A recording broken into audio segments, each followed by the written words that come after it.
So the opening line of the book, and in fact the title, The Value of Nothing, comes from an Oscar Wilde line. People today know the price of everything and the value of nothing. Now, in the book I explain how we might value the world differently, but it's not an accident that I use an Oscar Wilde line. I mean, beyond the fact that he's very clever, Oscar Wilde was a socialist. And in the early 20th century, pretty much anyone who was anyone was socialist. I mean, everyone from sort of Albert Einstein to Helen Keller, socialists.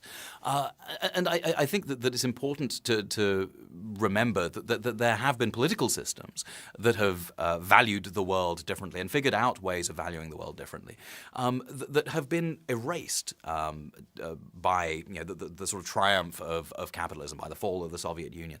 And in fact, those political systems, although we hear very little about them, are still alive and well. And people do have visions of sharing the world, perhaps not along the lines of classical the sort of Soviet politics, and thank God they don't have those kinds of lines.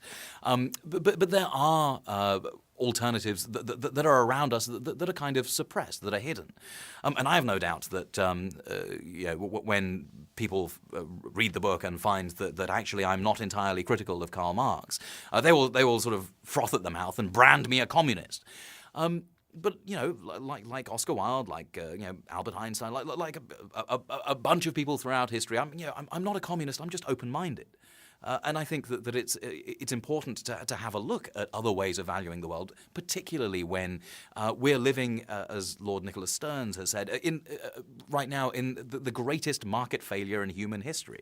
The way that we've failed to value the climate and the environment, it means that we are heading towards a catastrophe of immense proportions. And we do need to figure out other ways of valuing the world. And actually, there are some pretty sensible alternatives around if people are ready to be open-minded.